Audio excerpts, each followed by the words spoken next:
a $230 million contract. That is not a typo. That is the kind of money that buys private islands, professional sports teams, and apparently zero guaranteed job security in Cleveland.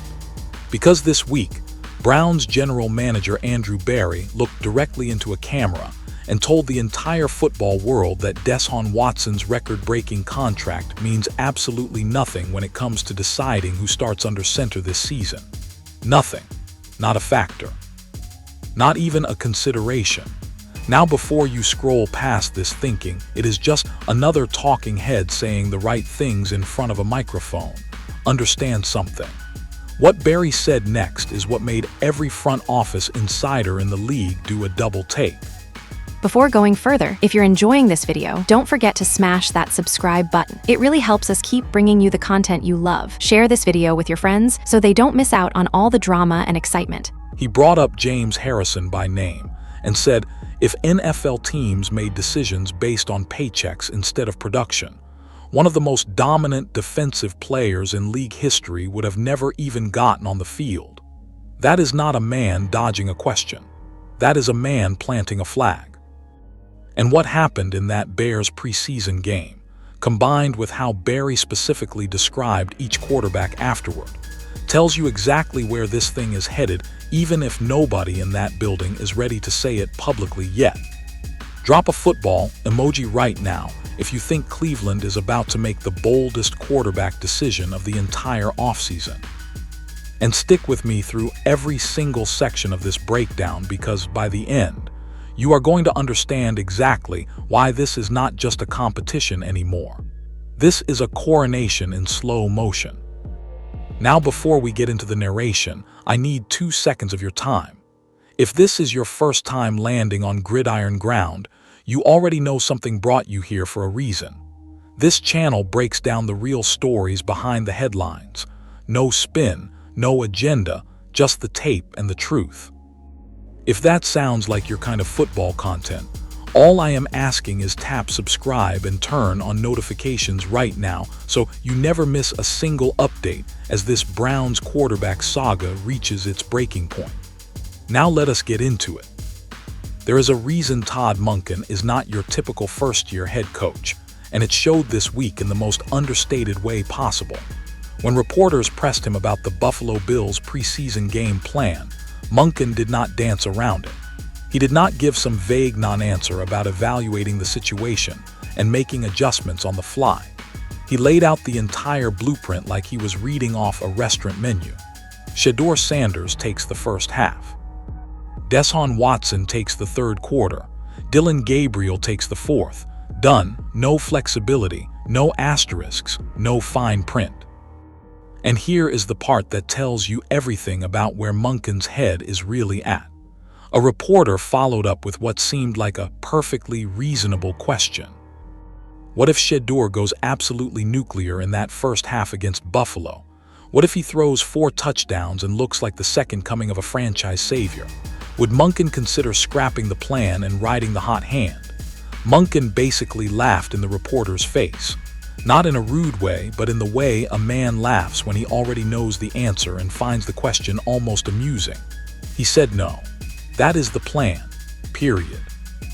Now think about what that actually means beneath the surface. Monken is telling you that even if his rookie quarterback has the best half of preseason football anyone in Cleveland has seen in years, he is still pulling him and handing the keys to Watson for exactly 1 quarter. That is not a coach protecting a veteran. That is a coach who already has enough information to know what he is looking at and does not need a single preseason explosion to confirm it. He is gathering data points, not searching for answers. And then Monken dropped a little anecdote that honestly tells you more about Shedeur Sanders than any stat line ever could. He told reporters that after one of Shedeur's recent drives ended, the rookie did not jog to the sideline, grab some water, and sit down like most young quarterbacks would. He wanted to go right back out there, immediately. Monken had to physically tell him no. Dillon Gabriel is in the game now. Get off the field. Monken shared that story with a grin on his face. The kind of grin a coach gets when he knows he has something special on his hands. but is not quite ready to announce it to the world yet. Let me tell you something about that kind of competitiveness, because it does not show up on a stat sheet and it does not get talked about enough. Before going further, if you're enjoying this video, don't forget to smash that subscribe button. It really helps us keep bringing you the content you love. Share this video with your friends so they don't miss out on all the drama and excitement. There are quarterbacks in this league who treat preseason reps like an obligation. They go through the motions, they check the boxes, they jog off the field and start thinking about dinner. Then there are quarterbacks who treat every single snap like it is the fourth quarter of a playoff game. Quarterbacks who have to be physically restrained from going back out there because they are so locked in that pulling them off the field feels like pulling a pit bull off a bone. That second type of quarterback is the type that builds franchises. That is the type that changes locker room cultures. And that is apparently the type that Shedeur Sanders is showing himself to be behind closed doors in Berea. If you have been following Gridiron Ground from the beginning of this training camp coverage, you already know this is not a surprise. Everything we have broken down on this channel, from the padded practice tape to the accuracy, numbers to the way coaches talk about him when they think nobody is parsing their words too carefully, has been pointing in this exact direction. Monkin's plan for Buffalo is not a mystery. It is a message. He is giving his rookie the prime time slot, the first half, when the starters on both sides are still locked in and the intensity is closest to regular season football. Watson gets the third quarter when things start to thin out. That is not equal treatment, and it was never supposed to be. But what happened in that Bears preseason opener is what really sets the stage for everything coming next.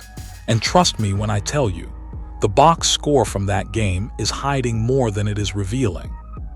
On the surface, Deshaun Watson's performance against the Chicago Bears looked like exactly the kind of bounce-back game his supporters have been waiting for. He played the entire first half, which already tells you something about the coaching staff wanting to give him extended run with the starting unit, and he finished 11 of 15 for 126 yards. Clean numbers, efficient numbers. The kind of stat line that makes you nod your head and say, okay, maybe he is turning the corner after all.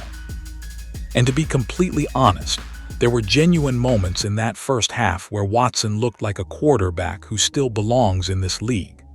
The coaching staff did not even let him throw the football on the very first offensive possession.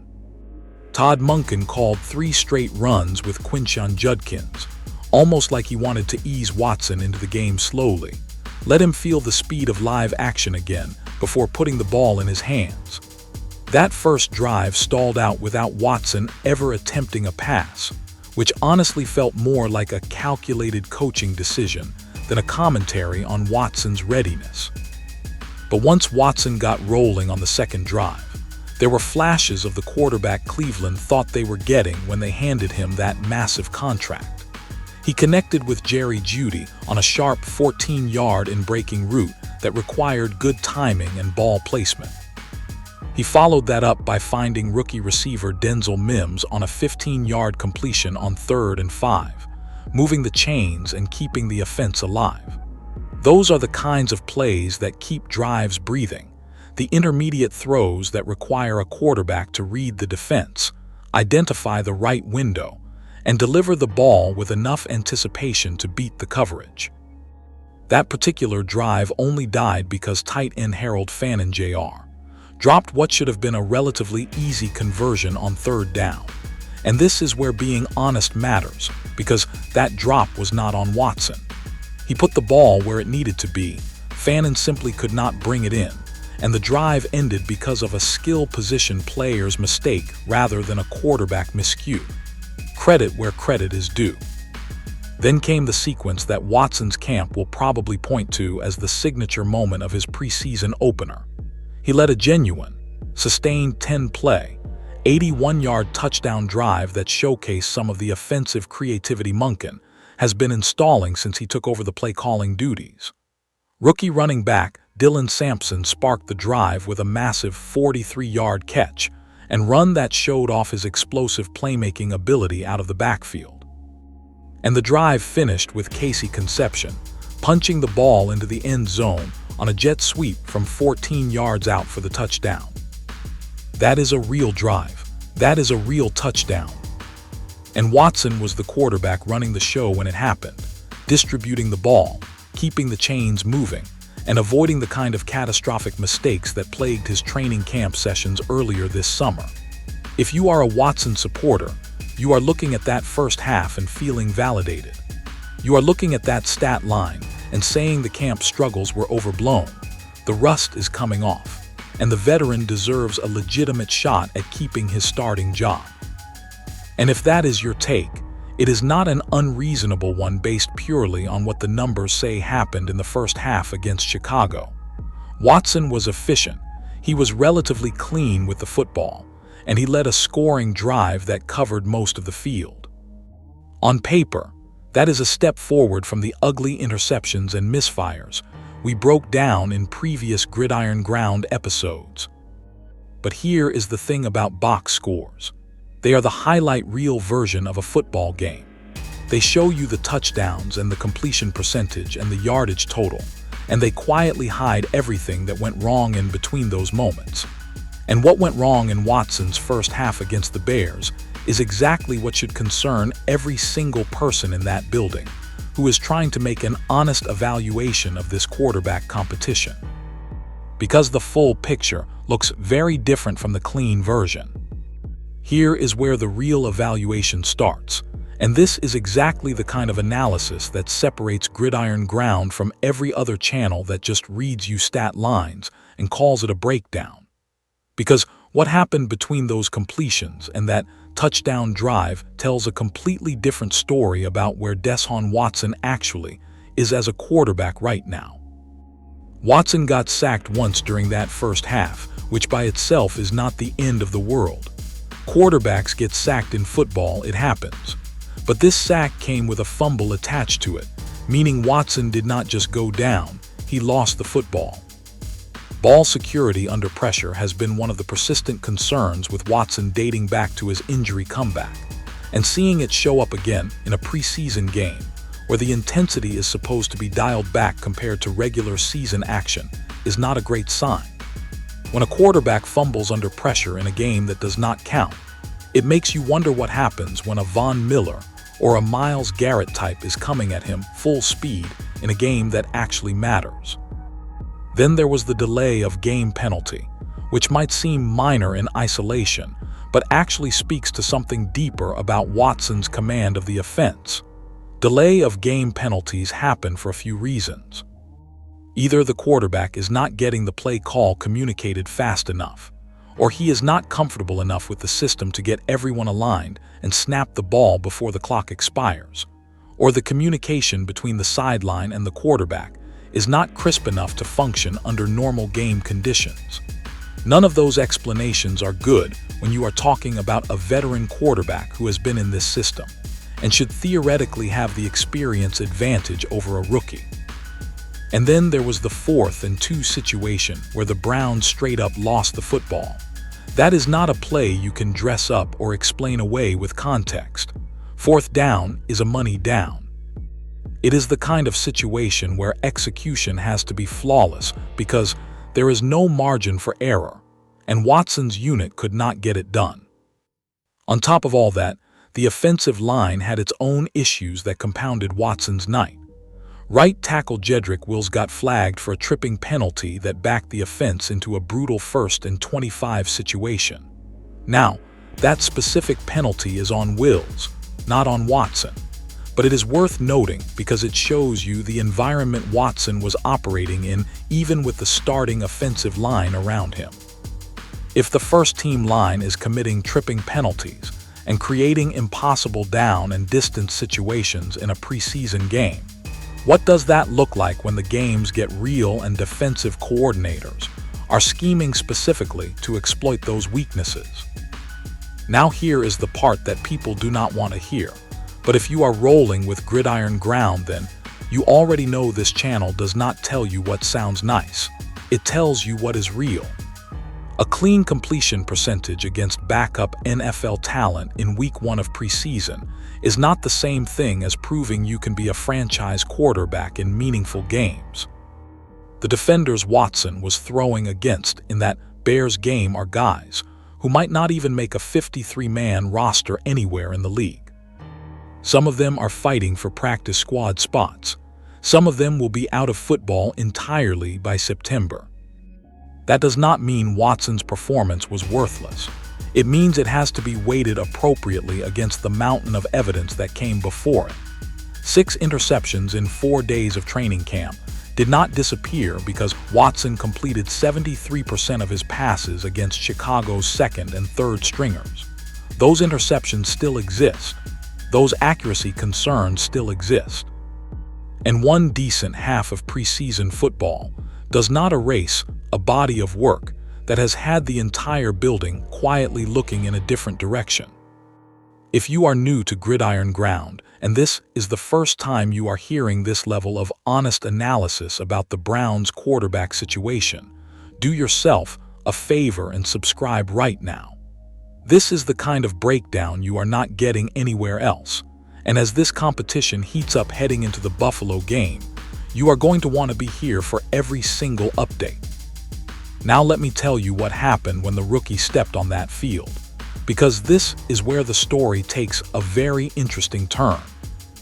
Shedeur Sanders entered the Bears game in the third quarter, and if you only looked at the stat line, you would think it was a rough night for the rookie.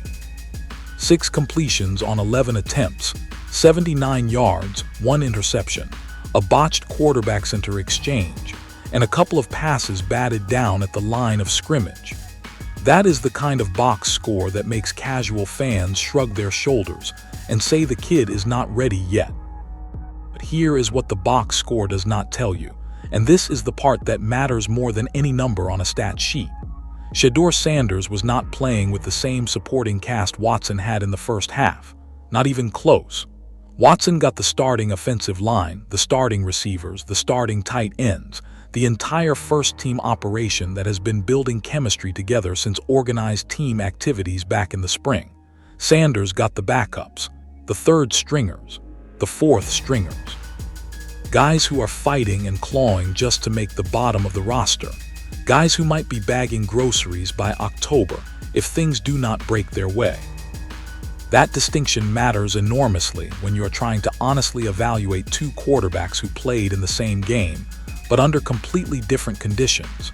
It is like comparing a chef who cooked a meal with premium ingredients in a professional kitchen to a chef who was handed a camping stove and whatever was left in the back of the fridge. The results might look different, but the talent behind those results might be identical or even reversed.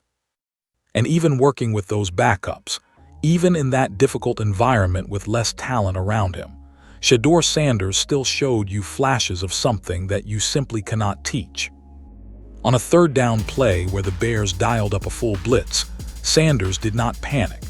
He did not bail out of the pocket and start scrambling aimlessly like a rookie who has never seen NFL pressure before. He stayed calm, bought time deep in his drop, read the coverage developing downfield, and delivered a 35-yard strike to receiver Luke Floria that moved the chains and kept the drive alive. That is the kind of play that makes scouts sit up straight in their chairs. That is the kind of play that makes general managers start clearing cap space and planning around a young quarterback for the next decade. Pocket poise under a blitz is one of the hardest things to evaluate in college quarterbacks because so many of them never face real, sophisticated NFL-style pressure packages until they get to the league. And here is Sanders, in his first preseason action, calmly dissecting a blitz and delivering a deep ball with accuracy and touch while defenders are bearing down on him. The interception Sanders threw on his final drive has been dissected by every beat reporter covering the Browns, and the consensus is interesting. Multiple reporters described it as a badly misplaced pass, which on the surface sounds like a damning critique. But when you dig into the details of that play, the picture gets more complicated. The pocket had collapsed into Sanders, meaning his throwing platform was compromised at the exact moment he needed to release the ball. The trajectory came out higher than intended because his base was disrupted, and the result was a pass that floated into a spot where the defender could make a play on it. Now, is that still a mistake? Absolutely. In the NFL, you have to find a way to deliver the ball accurately even when the pocket is not perfect, because the pocket is almost never perfect at this level. But there is a massive difference between a quarterback who makes the right read and the right decision, but slightly misses the execution because of a physical disruption, and a quarterback who makes the wrong read entirely and throws the ball into coverage that was never going to open up. The first is a correctable mechanical issue. The second is a processing problem that haunts careers.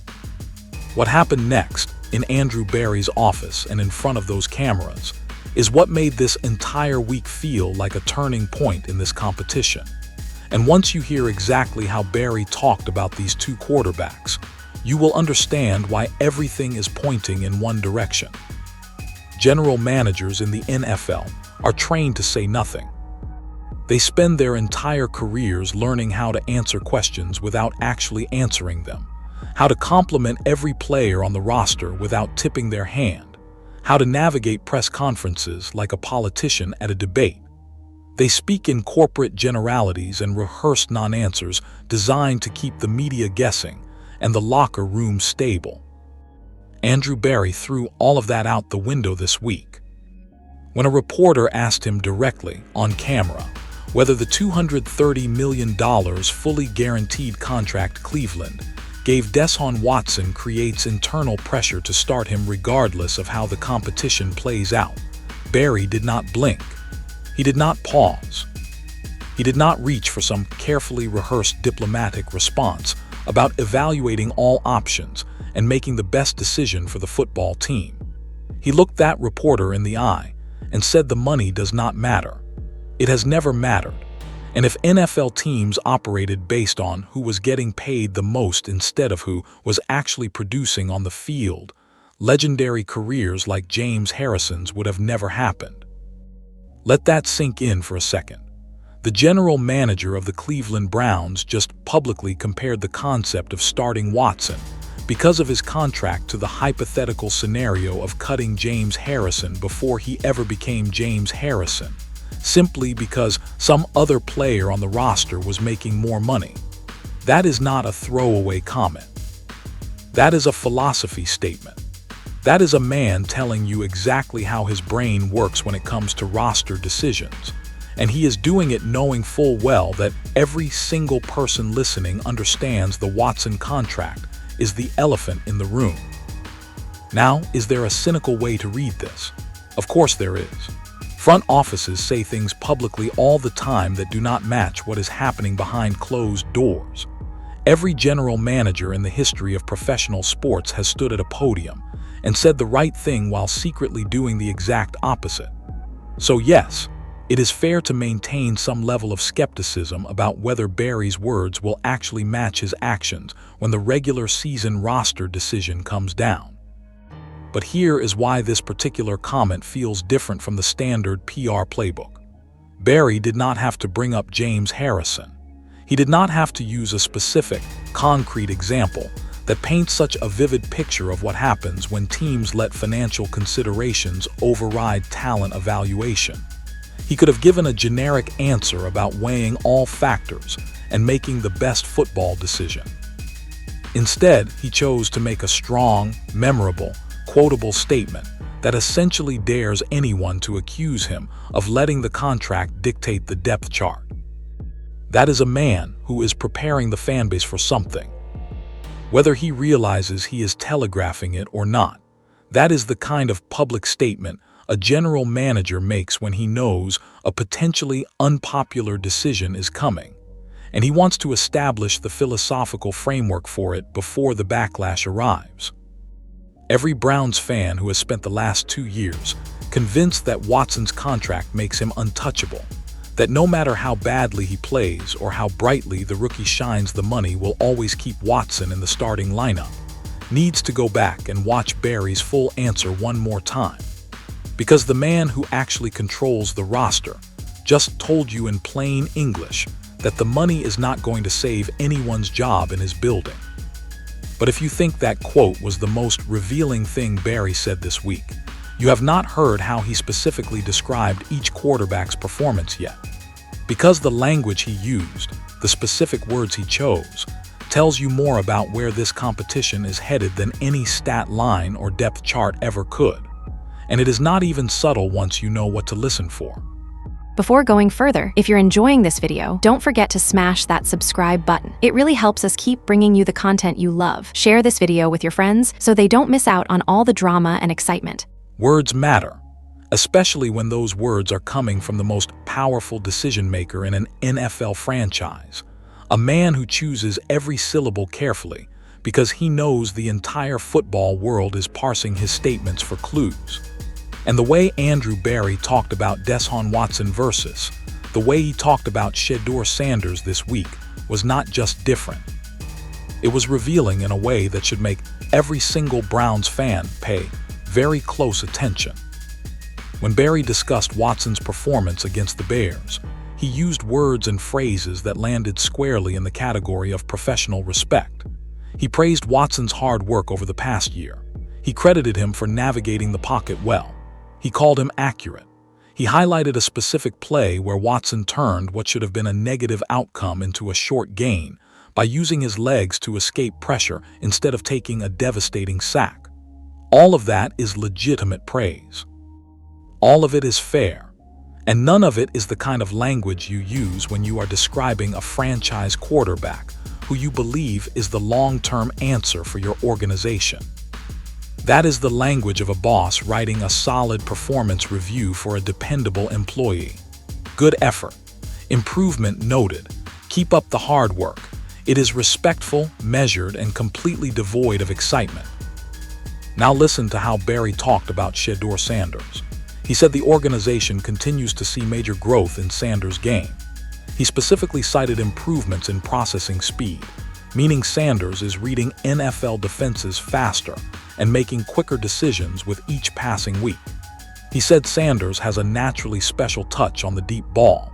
He called him naturally accurate, and he praised his pocket navigation as something that has improved dramatically in a short period of time. Do you hear the difference? Because it is screaming at you once you know what to listen for. Barry described Watson using effort-based language, hard work, improvement, navigating well. Those are words that describe what a player is doing through sheer determination and repetition. Barry described Sanders using trait-based language, naturally special, naturally accurate, major growth. Those are words that describe what a player is, not just what he is doing. That is an enormous distinction in the world of quarterback evaluation. When a general manager says a quarterback is working hard and improving, he is telling you the player is grinding. When a general manager says a quarterback is naturally gifted and growing rapidly, he is telling you the player has something you cannot coach, something that separates the franchise guys from the serviceable bridge starters who keep the seat warm until the real answer arrives. And then there was Barry's breakdown of Sanders' interception, which might be the most telling detail of all. Barry revealed that Sanders told him after the game that the throw was actually the correct read and the correct decision. He just did not execute the release cleanly. And instead of dismissing that as a rookie making excuses, Barry backed him up. He pointed out that the pocket had been pushed into Sanders' lap, compromising his throwing platform and causing the ball to come out on a higher trajectory than intended. That is a general manager publicly defending a rookie's decision-making process while acknowledging only the execution was slightly off. Compare that to how front offices typically discuss interceptions from quarterbacks they are trying to move on from. They talk about needing to make better decisions. They talk about reading the defense more carefully. They talk about the quarterback needing to learn from his mistakes. Barry did the exact opposite with Sanders. He essentially told the media that Sanders' brain was right. His body just got disrupted by outside forces, and the result was a forgivable outcome rather than a concerning one. If you cannot see the difference in how this front office views these two quarterbacks based on the language they are choosing to use in public, you are not paying close enough attention. And what showed up on the film room tape this week made Barry's words look like an understatement. There is one specific play from that Bears game that has been making the rounds among football analysts and Browns beat reporters all week. And it involves Shedeur Sanders doing something that most rookie quarterbacks simply cannot do at this level. If you have not seen the breakdown yet, let me walk you through exactly what happened, because this single rep tells you more about Sanders' long-term potential than an entire half of preseason statistics. Sanders was working out of the shotgun formation when the Bears' defense dialed up a pressure package designed to confuse and overwhelm a young quarterback.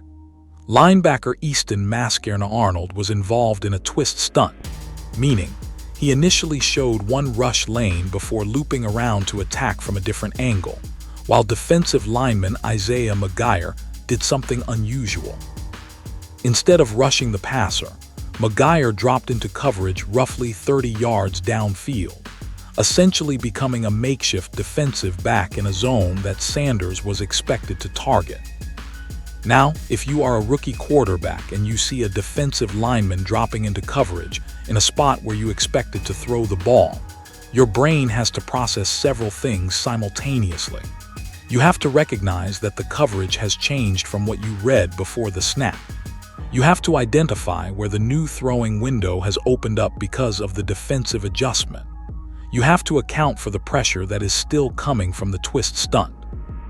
And you have to do all of this in roughly 2 seconds before the pocket collapses and the play dies.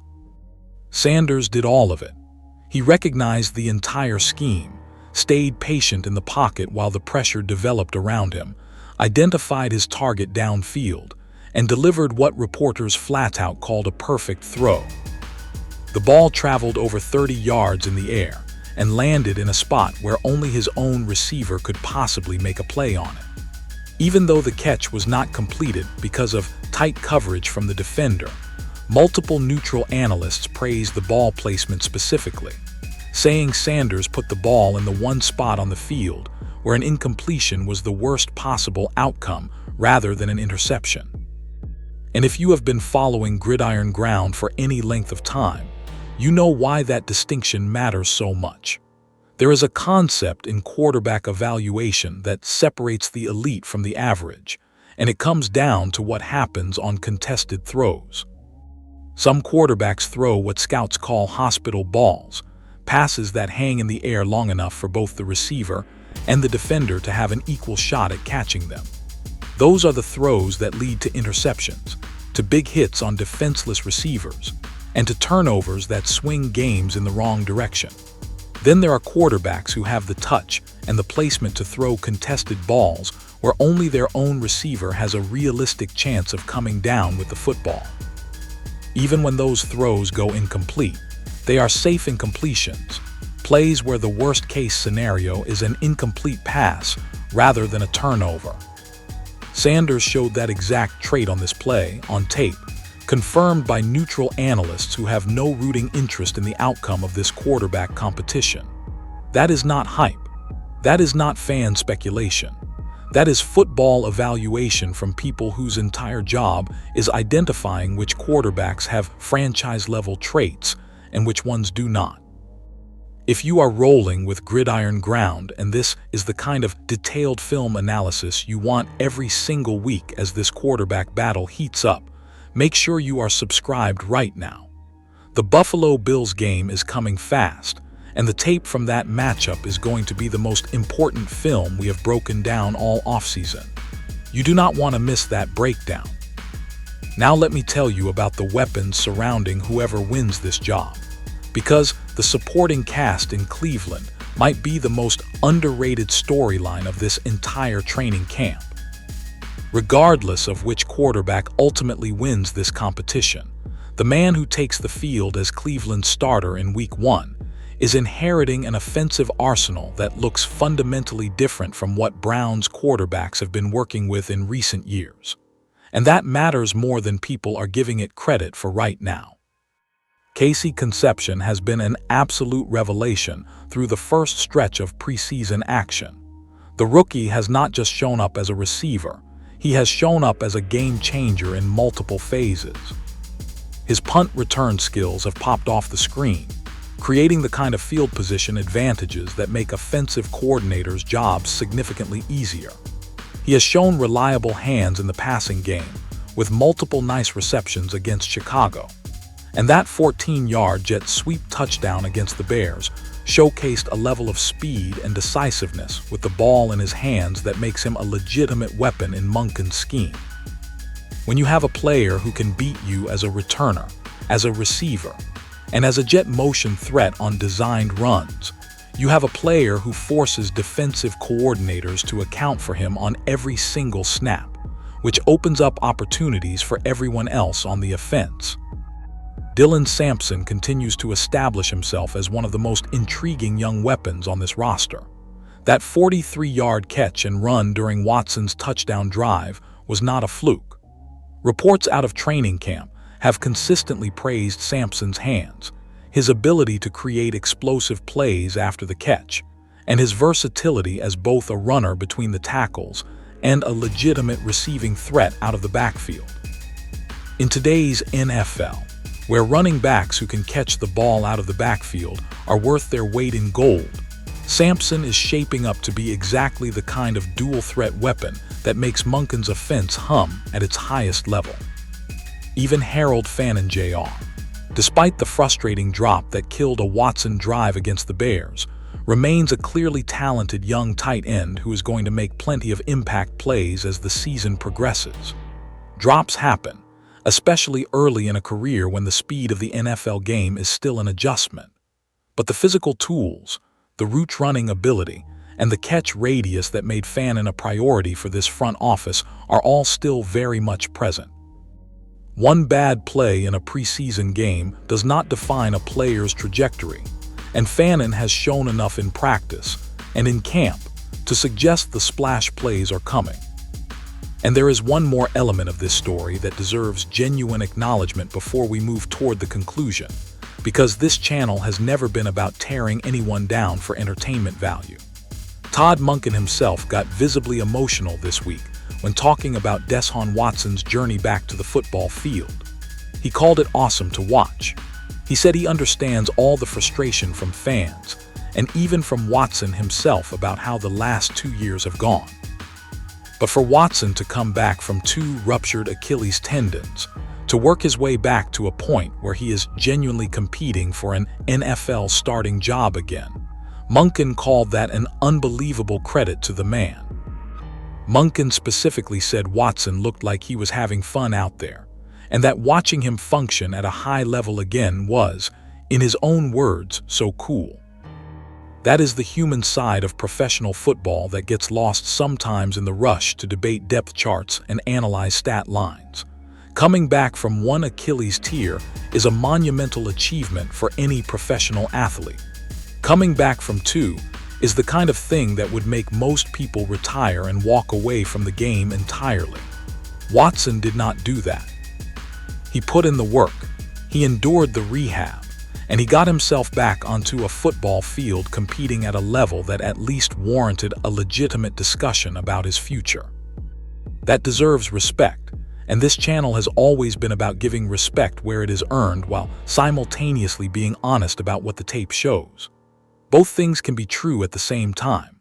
Watson's comeback story is genuinely inspiring on a human level, and Shedeur Sanders currently looks like the more promising long-term option for this franchise based on the actual evidence we have broken down across every single update this training camp. Those are not contradictory statements. They are the honest, complicated reality of professional sports. So here is where everything stands as we barrel toward the most important preseason game on Cleveland's calendar. You have a head coach in Todd Monken, who has locked in a game plan for Buffalo that gives his rookie the premium reps and refuses to deviate from it under any circumstances. You have a general manager in Andrew Berry, who went out of his way to publicly demolish the narrative that contract money is influencing this decision, then proceeded to describe his rookie quarterback using the kind of trait-based, star-level language that front offices reserve for players they genuinely believe can be franchise cornerstones. You have a preseason opener where the veteran looked decent on the surface, but still carried real warning signs underneath, while the rookie looked rough statistically, but flashed the kind of elite processing and deep ball touch that you simply cannot coach into someone who does not already have it. Every single piece of evidence, from the practice field to the game tape to the words coming directly out of the mouths of the men who will make this decision, keeps pointing in the exact same direction. Shedeur Sanders is not just a competitor in this race anymore. He is quietly, steadily, methodically becoming the answer Cleveland has been searching for since the moment they realized the Watson experiment was not going to deliver what they paid for. The Buffalo Bills game is going to be massive.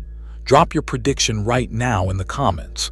Does Shedeur lock it down in that first half, or does Watson remind everyone why he got $230 million? Tell me what you think. Smash that like button if you believe Barry already knows the answer and is just waiting for the right moment to announce it. And if you are not subscribed to Gridiron Ground yet, now is the time, because this quarterback decision is coming fast and you are going to want to be here when it breaks. I will see every single one of you in the next one.